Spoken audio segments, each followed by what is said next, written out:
Good morning बच्चों। आज हम लोग सूरदास द्वारा रचित बाल लीला पढ़ने जा रहे हैं। इसके पूर्व, बाल लीला आरंभ करने के पूर्व हम लोग कवि परिचय सूरदास का ज्ञात करेंगे।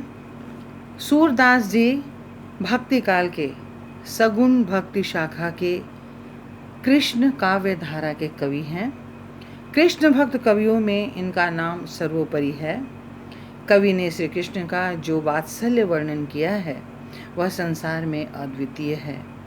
श्री कृष्ण भक्ति में लीन सूरदास ने श्री कृष्ण की बाल लीलाओं का जो वर्णन किया है वह अनुपम है। बाल लीला से संबंधित रचनाओं को पढ़ते ही एक नटखट बालक का चित्र नेत्रों के सामने उपस्थित हो जाता है। श्री कृष्ण की बाल लीलाओं का जीवंत चित्रण करने वाला व्यक्ति स्वयं नेत्रहीन हो सकता है, ऐसा असंभव सा लगता है, और सूरदास जी नेत्रहीन ही थे।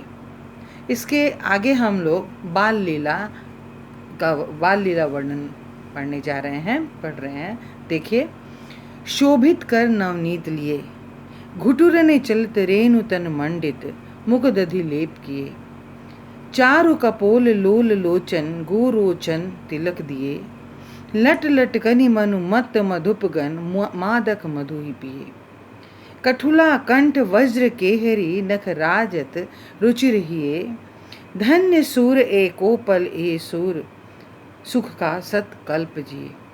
सूरदास जी कहते हैं कि श्री कृष्ण के हाथों में नवनीत यानी कि माखन शोभायमान हो रहा है। वे घुटुरने यानी कि घुटनों के बल चलते हुए आगे बढ़ रहे हैं, और उनका शरीर किसमें सना हुआ है? धूल से पूरी तरह से सना हुआ है। मुख में दधी यानी कि दही का लेप लगा हुआ है।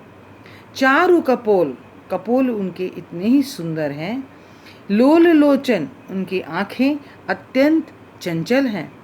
गोरोचन तिलक दिए, गोरोचन का अर्थ होता है गऊ के पित्त की थैली से एक द्रव निकलता है, उसका छोटे बच्चों को तिलक लगाया जाता है, उसे गोरोचन कहते हैं। गोरोचन का तिलक किए हुए, लट लट कनी मनु मत मधुप गन, उनके गालों पर लट इस प्रकार लटक रहे हैं मानो उन्हें देखकर ऐसा लगता है जैसे मादक मधु ही पिए। कौन? मधुप यानी कि भौरे, मादक होकर, मदहोश होकर मधु पी रहे हों। कठुला कंठ वज्र केहरी नख राजत रुचिर हिए, पहले बच्चों को गले में कठुला यानी कि काठ और केसरी यानी कि सिंह के नाखून का एक माला पहनाया जाता था। काठ और नाखून मिश्रित एक माला हुआ करता था जिसे कि बच्चों को गले में पहनाया जाता था। श्री कृष्ण भी उस कठुला को अपने गले में धारण किए हुए हैं। धन्य सूर ए कोपल ए सुख का सत कल्प जिए। सूरदास जी कहते हैं कि वो क्षण धन्य है, वो क्षण धन्य है, और सूरदास जी भी धन्य हो रहे हैं उस दृश्य को देखकर। यानी श्री कृष्ण के दर्शन करके सूरदास जी अपने आप को धन्य मान रहे हैं।